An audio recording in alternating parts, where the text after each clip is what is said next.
El tema de esta predicación es la asombrosa sepultura de Jesús. Ese es el tema. La asombrosa sepultura de Jesús. Generalmente este pasaje que hemos leído de Mateo 27, 57, regularmente cuando estamos en casa y estamos leyendo la Biblia, es uno de esos pasajes que lo leemos muy rápidamente. No estamos muy contextualizados, no le damos mucha importancia. A veces lo leemos solamente como una historia que sucedió en el momento que Jesús fue crucificado. Sin embargo, encontramos que es un pasaje que tiene profunda enseñanza para cada uno de nosotros. Generalmente compartimos el tema de la cruz, sabemos lo que significa la crucifixión, cuando Jesús estuvo allá, pero entre la crucifixión y la resurrección de Jesús está este momento, cuando Jesús es sepultado y no podemos quitarlo. Es un evento que está en el Evangelio de Mateo, un evento sumamente maravilloso que Dios quiere que revisemos esta tarde como iglesia y el impacto que tiene esto para el corazón del cristiano. Uno de los atributos de Dios es su soberanía, su gobierno supremo y su control final sobre todas las cosas en el universo. Todo lo que existe es sustentado por Dios. Las cosas están ordenadas de tal manera que siempre se cumple la voluntad de Dios, no la del hombre. Vamos a un poco de introducción. Primer libro de Crónicas 29, 11 y 12. La soberanía de Dios es absoluta en esta tierra. La soberanía es muy diferente a los milagros de Dios. Y todo está ordenado fría y calculadamente de tal manera que la voluntad de Dios se va a cumplir por encima de los pensamientos de los hombres. Primer libro de Crónicas 19:11, usted me alcanza. Tuya es, oh Jehová, la magnificencia y el poder, la gloria, la victoria y el honor, porque todas las cosas que están en los cielos y en la tierra son tuyas. Tuyo, oh Jehová, es el reino, y tú eres excelso sobre todos. Crónicas nos habla de la soberanía de Dios. Los movimientos de los hombres están ordenados de tal manera que Dios tiene control de cada situación, aún de aquellas que están fuera de control aparentemente desde la perspectiva del hombre. Dice el texto 12, ¿lo tiene? Las riquezas y la gloria proceden de ti. ¿Me ayuda a leer? ¿Y tú? Primer libro de Crónicas 29, 12. Lo espero. Primer libro de Crónicas 29, 11 y 12. ¿Ya lo tiene? Ok. Estoy en el 12. Las riquezas y la gloria proceden de ti, y tú dominas sobre todo. ¿Sobre cuánto, hermanos? Todo. ¿Y sabe que Dios también está en sus problemas? ¿También Dios tiene control de los problemas? El dominio de Dios es tan grande que muchas veces rebasa la mente del hombre. No logra entender, el hombre tiene mucho conflicto con la soberanía de Dios, aún el mismo cristiano. No sabe cómo lidiar con ese Dios que todo tiene control. Y usted puede decir, pero pastor, véame cómo estoy. Pero según el pasaje dice, tú dominas sobre todo. En tu mano está la fuerza y el poder. En tu mano el hacer grande y el dar poder, ¿a cuántos? A todos. Es decir, la gente que tiene dinero es porque Dios lo ha permitido. Todo está dentro de un plan soberano. Versículo, el segundo libro de Crónicas 26. Adelante. Quiero compartir con ustedes un poco de lo que es la soberanía de Dios, porque lo que encontramos en Mateo 27, 57 es el plan perfecto de Dios. Aun cuando Jesús en la cruz fue con la corona de espinas y luego fue sepultado, estaba en el plan eterno de Dios ese momento. Segunda de Crónicas 26, ¿lo tiene? Y dijo Jehová, Dios de nuestros padres, ¿no eres tú Dios en los cielos? Y tienes, ¿qué tiene Dios, hermanos? Dominio sobre todos los reinos de las naciones. Ese es nuestro Dios. Tiene control. Concluye el texto, no está en tu mano tal fuerza y poder que no hay quien te resista. El salmista dijo en el Salmo 115:3, no lo busque, nuestro Dios está en los cielos, todo lo que quiso ha hecho. La soberanía de Dios es uno de los atributos más extraordinarios de Dios. Escapa a la mente del hombre tal atributo. Job 23:13, no lo busque, dijo Job, pero si él determina una cosa, ¿quién la hará cambiar? Su alma deseó e hizo. Proverbios 21:30 dijo, no hay sabiduría, ni inteligencia, ni consejo contra Jehová. Y es muy importante que antes de revisar el momento de la sepultura de Jesús, reconozcamos la soberanía del Dios de la Biblia, que aún en ese momento difícil, aparentemente para el hombre fuera de lugar, estaba en el pleno control Dios, el Creador. Isaías 46:9 y 10, ahí sí acompáñame. Isaías mismo como profeta proclamó la soberanía de Dios. Isaías 46:9 y 10, ¿lo tiene? Acordaos de las cosas pasadas desde los tiempos antiguos, porque yo soy Dios y no hay otro Dios y nada hay semejante a mí. Si queremos recordar si Dios tiene control hoy en nuestras vidas, revisemos el pasado. Si Dios cuidó a su pueblo en el pasado, lo cuidará hoy, porque Él no cambia, Él sigue siendo el mismo de ayer, de hoy y por los siglos de los siglos. Dice el versículo 10, Isaías 46:10, que anunció lo por venir desde el principio y desde la antigüedad lo que aún no era hecho, que dijo, mi consejo permanecerá y haré todo lo que quiero, dice Dios. A veces pensamos que son caprichos del hombre las cosas que suceden. La soberanía de Dios nos deja una ventana para ver la grandeza de Dios. Todas las cosas están escritas en la soberanía. Y lo que Dios ha establecido que será, hará lo que tenga que hacer para que se cumpla su palabra en su pueblo, hermanos. Esta tarde Dios quiere que revisemos eso en nuestras vidas. El apóstol Pablo en Efesios 1:11 dice que todas las cosas son hechas de acuerdo al designio de su voluntad. Entender que Dios gobierna este mundo a través de los milagros y la providencia es algo que difícilmente le cuesta al hombre entender. Una vez más, entender que Dios gobierna este mundo a través de milagros y providencia. Por un lado, los milagros son aquellos eventos sobrenaturales que interrumpen las cosas que fueron creadas. Puede ser un terremoto, puede ser un huracán. Es un milagro, algo extraordinario, fuera de lo normal.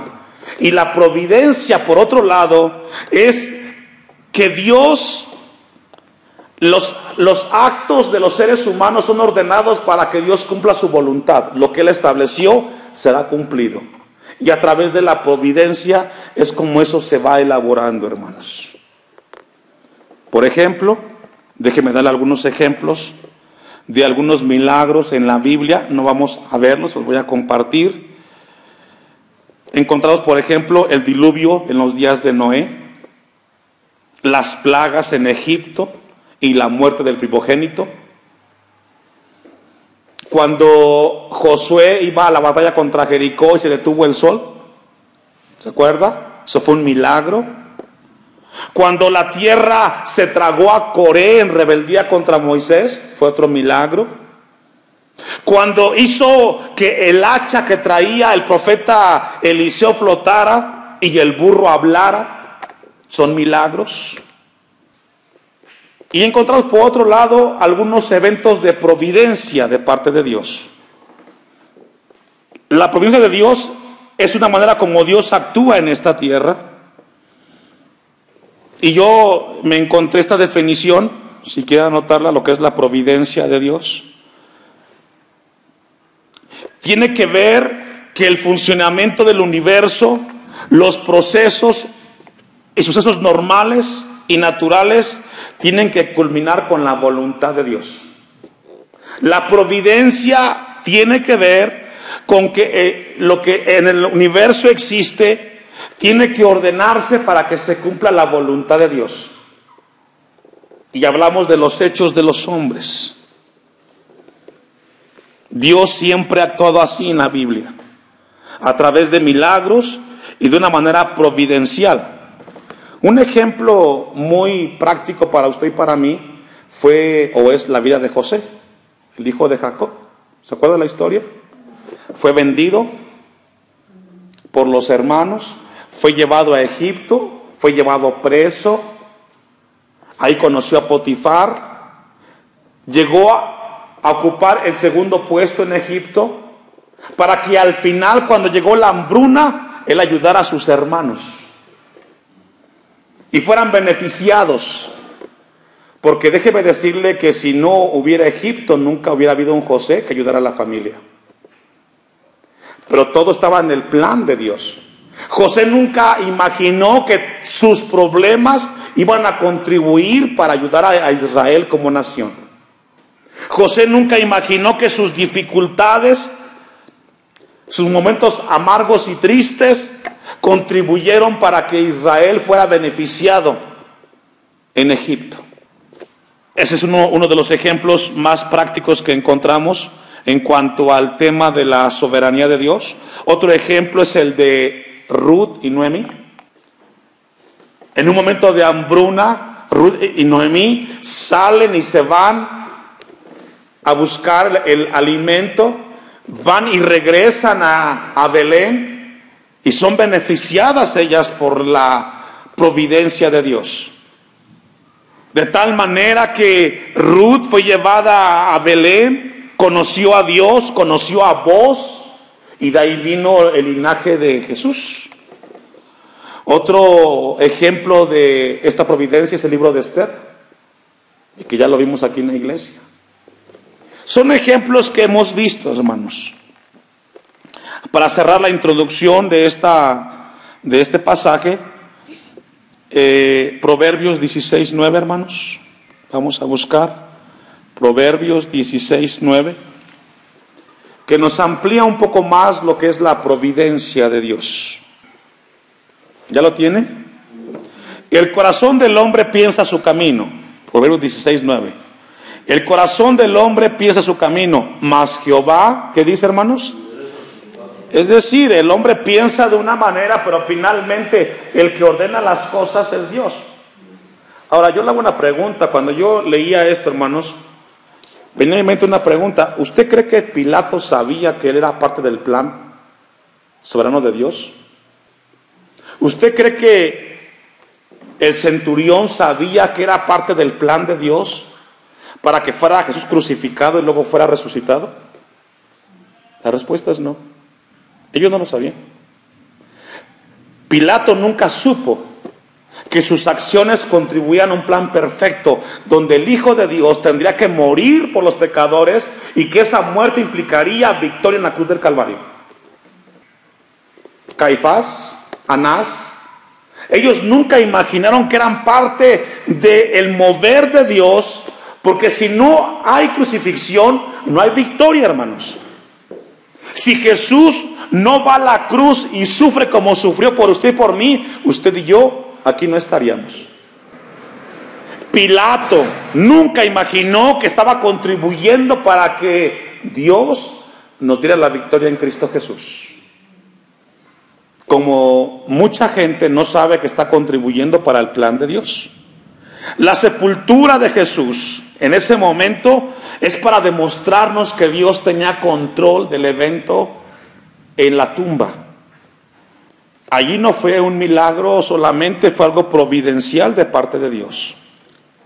Ahora, con eso en mente, vamos a ir a Mateo 27, versículo 57. ¿Ya lo tiene? Cuando llegó la noche, vino un hombre rico de Arimatea llamado José, que también había sido discípulo de Jesús. Y aquí también vino esta pregunta a mí. ¿Usted cree que José de Arimatea sabía que él tenía que ceder su sepultura a Jesús? ¿Ustedes creen que la gente en ese momento estaban pensando es que si yo hago esto, Dios se va a beneficiar de lo que estoy haciendo? José no sabía ni siquiera lo que estaba haciendo. Simplemente hizo lo que en su corazón sintió que era correcto. ¿Pero qué cree? Eso ya estaba escrito en la eternidad de parte de Dios, que iba a ser de esa manera. Encontramos entonces a un hombre José, dice el texto 57, que también había sido discípulo de Jesús. Encontramos que Mateo nos lleva a que se cumpla una profecía que está en Isaías 53:9. Acompáñenme a Isaías 53:9. Recordemos que Jesús fue crucificado con 2 ladrones, ¿cierto? Y también dice la Biblia que Jesús fue y vivió sin pecado.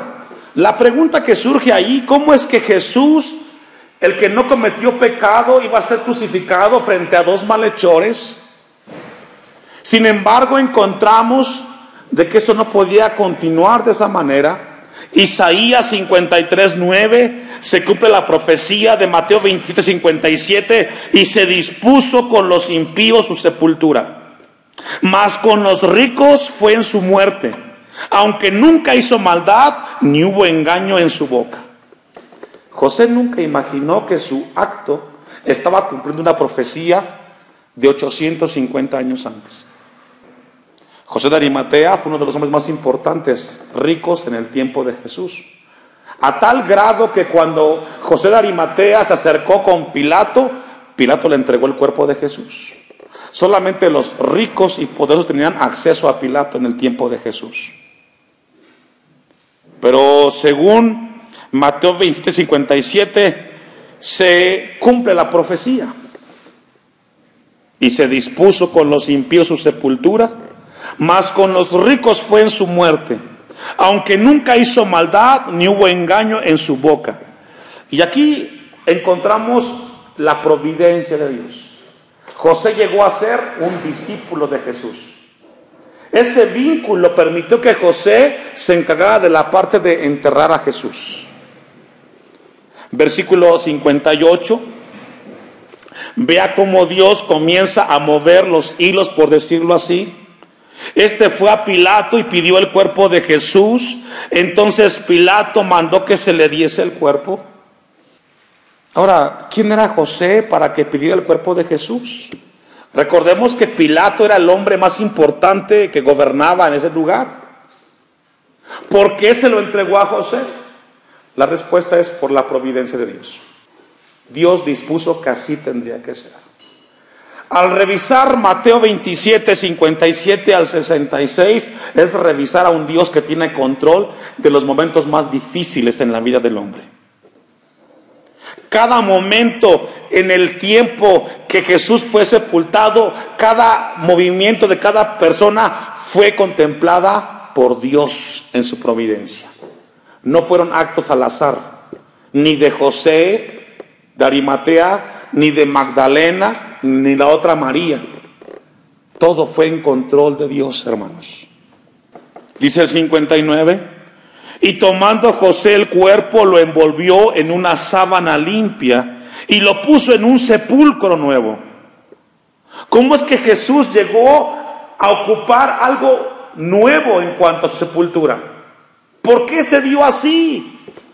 Esto no fue al azar, hermanos. Esto estuvo profetizado en Isaías, ya leímos 53:9. Sin embargo, vemos a un José, tal pareciera que Dios desde arriba logra tener control de nosotros de una manera que no podemos escapar a ella. Lo puso en un sepulcro 9, dice el 60, que había labrado en la peña, y después de hacer rodar una gran piedra a la entrada del sepulcro, ¿qué hizo, hermanos? Se fue. Encontramos entonces que José de Arimatea actuó de manera soberana, providencial, de parte de Dios. Juan 19:40, hermanos, acompáñenme ahí. Juan 19:40. Todo fue ordenadamente por Dios, lo predijo en Isaías 53. Ahora, lo que José hizo no fue porque tenía que hacerlo, simplemente Dios lo estableció de esa manera. Dice Juan 19:40, ¿lo tiene, hermanos? Tomaron pues el cuerpo de Jesús y lo envolvieron en lienzos con especies aromáticas, según es costumbre sepultar entre los judíos. Y en el lugar donde había sido crucificado había un huerto, y en el huerto un sepulcro nuevo, en el cual aún no había sido puesto ninguno. Allí pues, por causa de la preparación de la Pascua de los judíos, y porque aquel sepulcro estaba cerca, pusieron a Jesús. A diferencia de los egipcios, los judíos, por un lado, los egipcios embalsamaban sus cadáveres, los judíos no, usaban sábanas. Encontramos entonces de qué manera providencial José de Arimatea comenzó a hacer lo que le correspondía en el plano de Dios. Lo tomó el cuerpo y lo puso en una tumba, le puso una piedra. Y el segundo evento providencial que encontramos ahí, hermanos, está en el texto 61, Mateo 27, 61. Vamos a regresar a Mateo 27, 61 y vamos a ver cómo allí encontramos otro momento de manera providencial Dios moviendo en este momento a las personas. Y encontramos el caso de las dos Marías. Y estaban ahí María Magdalena y la otra María sentadas delante del sepulcro. Pregunta, ¿por qué estaban ahí? ¿Qué tenían que hacer ahí? ¿Sabe usted quién fueron las primeras testigos de que Jesús resucitó? Ellas. ¿Por qué estaban ahí? ¿Fue circunstancial? No. Serían las encargadas de dar testimonio que Jesucristo había resucitado. ¿Sabe usted por qué usted es en la familia la persona que Dios le dio la bendición de ser salva? Porque Dios sabía que a través de usted, su familia iba a conocer de Jesús. No fue casualidad, ya estaba en el plan de Dios. Usted llegó a conocer de Dios y conoce de Dios para que su familia conozca de Jesús a través de su testimonio. No fue casualidad. Quizás usted puede decir, yo me tuve que ir de aquí, del pueblo, me tuve que ir a la ciudad, tuve que vivir muchas dificultades, muchos problemas, y al final, en esos problemas conocí a Dios. No, Dios sabía que a través de ese problema era la única manera para que usted conociera a Dios. Y ese es Dios, hermano. El Dios que nos movió de nuestro lugar para vivir momentos difíciles, porque Dios sabía que a través de esos momentos era la única manera que le conociéramos a Él. Y a Dios gracias por ello. ¿Sabe por qué? Porque si no hay sufrimiento, usted no había conocido de Dios. Como María Magdalena y la otra María nunca hubieran visto la resurrección de Jesús si ellas no hubieran estado ahí. Eso es lo que Dios quiere que entendamos esta tarde. Si usted no viene al culto, usted no se entera de que Dios tiene control de todas nuestras vidas. Y lo que Dios quiere esta tarde, hermanos, es que descansemos en ese Dios que todo lo controla. A veces pensamos y decimos, ¿por qué tengo que sufrir esto? ¿Por qué tengo que vivir estas experiencias? Es que es la única manera para que lo conozcamos a Él, hermano. No hay otra manera. Hay gente que dice, pastor, es de que tuve que llegar a la cama, tuve que tocar fondo en mi vida. Pues es la única manera para que conozcas a Jesús. No hay otra. Y yo pensaba mucho en mi vida, hermano. Cuando yo revisaba esto, pensaba en mí. Me tuve que ir de mi país a los 16 años, a sufrir, a vivir muchas cosas que no me gustaron en su momento, pero fue la única manera para que yo le conociera a Él. Y si eso no hubiera existido, yo aquí no estaría predicando de Él. Eso es providencia de Dios. Marcos 15:47. Marcos 15:47. ¿Ya lo tiene? Dice Marcos 15:47. Y María Magdalena y María, madre de José, miraban dónde lo ponían. Hermano, revisar lo que estamos revisando paso por paso es un Dios que gobierna en este universo, que nada se mueve sin que Él lo permita. Estamos hablando de un momento crucial. Jesús fue crucificado, es llevado a la tumba, pero aún en ese recorrido encontramos a un Dios que nada escapa fuera de Él, todo está en control. María está ahí, también María Magdalena, estaban viendo de manera presencial lo que estaba pasando en ese momento. ¿Y sabe por qué, hermanos? Porque Dios había establecido que alguien tendría que ver cuando Jesús resucitó. Mateo 28, versículo 1. Vamos a rezar rápidamente para ir concluyendo esta primera parte, porque no vamos a poder terminar. Mateo 28, 1. Marcos, lo que leímos, Marcos 15:47, dice que María, la mamá de José y María Magdalena estaban atentas viendo dónde estaba puesto el cuerpo de Jesús.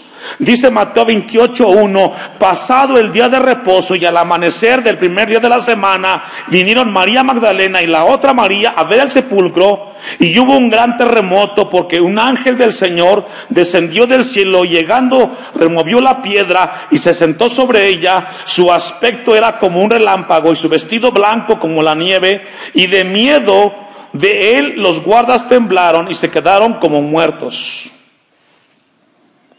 Y si usted sigue leyendo, encontramos que fue como estas mujeres fueron testigas de la resurrección de Jesucristo.